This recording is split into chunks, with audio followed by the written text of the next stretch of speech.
Previously, I told you how you need to be using premium and discount concepts to maximize your profits in trading. You watched that, right? But today I'm going to be explaining how you can break just a normal trade setup into three categories. I'm talking about high probability trades, valid trades, and low probability trades. I trade ICT, as most of you know, so all the examples I'm going to show you today are related to ICT and smart money concepts, all those kind of things. So let's get started. What I want to do first is distinguish between high probability trades, valid trades, and low probability trades, just so you actually understand what we're talking about. So what are high probability trades? Well, let's see. High probability trades are trades that have a higher chance of winning. So when you do your back testing and you collect data, you'll find that there's some characteristics that tend to produce winners more often than others. Things like, I don't know, liquidity sweeps, things like momentum kicking in the market. All these little things that you'll find while backtesting will go into your trading plan as high probability trades, and you know, when you see these characteristics happen in a trade, you know it's a high probability trade, so I'm more confident in taking the trade. You'll take it anyway, it's just that you'll know it's got a higher chance of winning. So now you've got that out of the way, let's look at valid trades. What are they? Valid trades, they have an equal chance of winning, right? They're not high probability. They don't have all those characteristics of high probability trades, you know, but they're valid trades. They have an equal chance of winning and they have an equal chance of losing. They're in the middle. You should be taking high probability and valid trades. You should definitely not be taking low probability trades, which we'll get onto right now. So you don't want to be taking low probability trades, but what are low probability trades? Well, let's see. Low probability trades contain losing characteristics, so they're literally the opposite of high probability trades. All those winning traits that the high probability trade setups had, low probability trade setups are basically the opposite. So let's say there's momentum in a high probability trade, and we need to see that for a high probability trade to, be valid.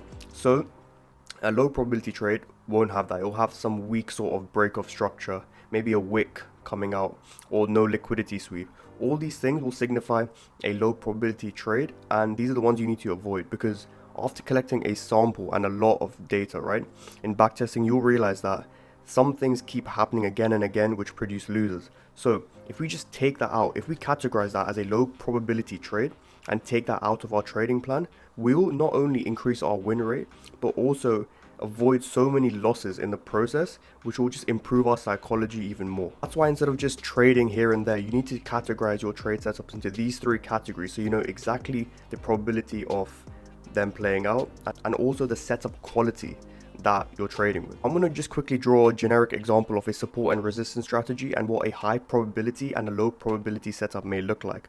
So let's say we're trading support and resistance and we're looking to short the market. So let's say this is our resistance and price is somewhere there, and we're looking to sell here. Now, in our back testing, we may have seen if it's support and resistance, I want to sell at a resistance point. So if we sell here, this could be a sign of a low probability trade, because one of the main criteria in support and resistance is sell at resistance and buy at support. If we're selling randomly here where there's nothing, right, then what kind of trade is this? It's a low quality trade and you're more likely to lose. You enter a trade, what happens? Price goes down, you get excited, you're in profit, and then it goes and takes you out. Then we enter this. So let's say you had high probability and low probability trades already identified. Then you wouldn't have taken this because you would have been like, is there resistance? No. So why am I taking it? You would have waited for price to come into resistance. It would have ticked off your high probability trade checklist. Then you would trade, and then you can expect, right? You can expect. That's an important thing. High probability trades don't have a 100% win rate. No strategy has a 100% win rate, okay? Whoever tells you that is lying. So high probability trades just have a higher chance of playing out. So this could have even gone up and taken us out. However, for the sake of the example, I'm just showing you that high probability trades have a higher chance of playing out. That's what I want you to take out of this video, guys. Separate your trade setup into three categories. It will just improve your overall psychology and get rid of so many losses in the process. So now that we've covered high probability, valid, and low probability trades, I'm going to go and show you my own personal examples of these three setups and what I'm looking for. So if you trade ICT and SMC, it's going to be really valuable and useful to you. And also in general, you can see the kind of things I'm looking at and maybe implement that into your own trading. So we're on Notion right now, and this is my backtesting month for February 2023. And this is basically my template and all of that, but that's not what we're here for. We're here for high probability and low probability setup. So at the end of my template, I've written this setup section, and these are the different types, right? Low probability, valid, and high probability. So I can distinguish at the end how many low probability setups did I take, how many valid setups did I take, and how many high probability setups did I take. So just some characteristics I want to share with you. What I've seen from my back testing is that Thursday, this day, I don't know what it is. Does it have something against me or something? I don't know. It's just one of the worst days to trade. So automatically, if I'm trading on a Thursday and if I see a setup, automatically it's put into a low probability setup. Because after a sum of data, I've realized that Thursday is a very, high chance of losing. So that goes into low probability. So maybe in my plan in the future, I just won't trade on Thursdays, something like that. Now, let's look at a valid setup, for example. Okay, we have a sweep, a liquidity sweep, which I've done videos on previously in this channel. We have corrective price action before the entry. So nothing really impulsive, showing me that the direction I'm trading in is not going to go ahead. Then we have tapping into an M15 or a 15-minute point of interest, such as a fair value gap or a supply zone, those kind of things. We have the power of 3, which I've done a video on as well, so make sure to go and watch that. We have selling in a premium, buying in a discount, which I did a video on that previously. That's another criteria. And things like this, a break of market structure with a wick break. A wick break doesn't really show that much momentum, but considering all these other things, it's still a pretty solid trade. Hence why it goes into valid. If this was a body break showing more momentum, then it goes into high probability. So let's look at a high probability trade. We have a sweep in London. We have corrective price action before, showing not that much momentum, and corrective price action actually shows a buildup of liquidity. You could call it trend line liquidity, or there'll always be some sort of low where price will, attract towards, I guess.